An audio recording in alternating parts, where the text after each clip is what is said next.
The best way in which you can be a good neighbor, which Noah is to be on the ground, to be hearing, to be working, to be forming relationship and trust with the neighborhood.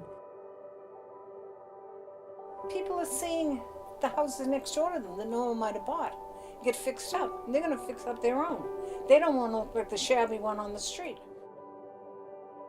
They're also working, going door to door, working directly with residents to say, okay, what does this mean for you? There's one thing about talking about the planet and the impacts on the planet. This climate change is making it really difficult for families to live.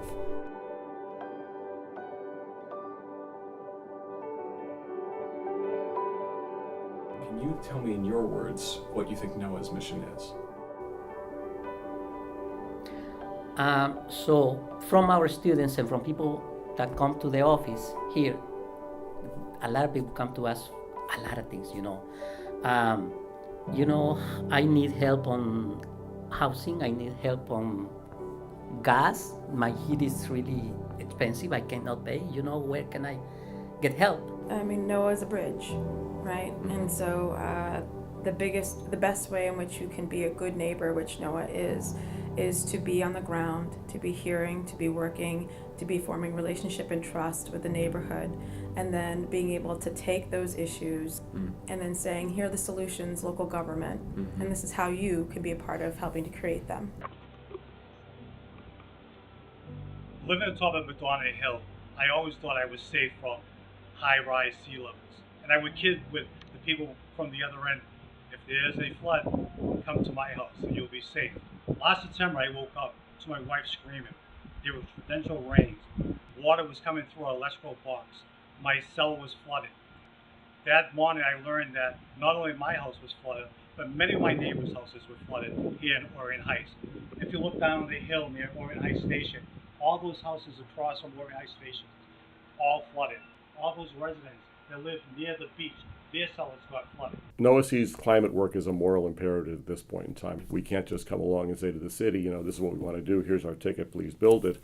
It's going to cost money, but our goal is to help coordinate and bring knowledge about the neighborhood and actually advocate, yes, because there's a lot to be done on this issue and it's going to cost money. And we keep saying plans are great, but you've got to have it in the budget, and the budget means it's got to get built. The fact that the kids at Noah were leading that conversation in our neighborhood was highlighted at the city council, and it really further indicated that we need to make sure that if we don't create the stewardship and put the funds right now into our infrastructure, then we're going to be paying a lot more. I'm a city councilor for East Boston, Charlestown, and the North End, and my relationship with Noah has really been through the advocacy I've done for a lot of folks who are fighting against displacement, trying to figure out how they're going to stay here. I think it's actually a wonderful partnership between the city and Noah, and that's the Acquisition Opportunity Program, where the city is giving lump sums of money to Noah to buy triple deckers to take them off the private market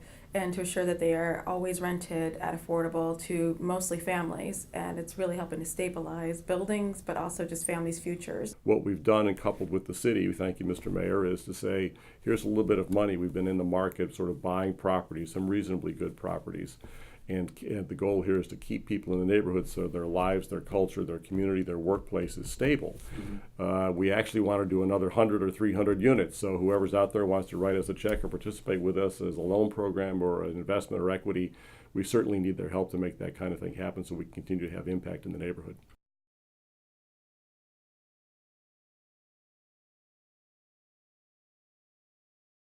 Give or take 20 years ago now, people began to see that there were a few entities like ours that were working in suburban or greater Boston communities that did the kind of work that we do. So that actually has grown into a significant part of our work throughout greater Boston, as far away as Webster in the west, Taunton in the south, North Andover in the north.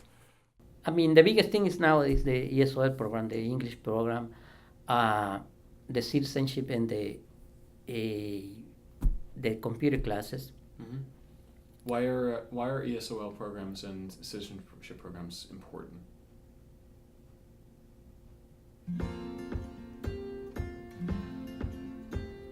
Why? We have a student from 18, 19 years old to 65, 70 years old and for some of them to better themselves and to have better opportunities, to find a better job, to help their families. Some of them really, really feel the need to learn English, and not just for their families, but to improve themselves, their quality of life, their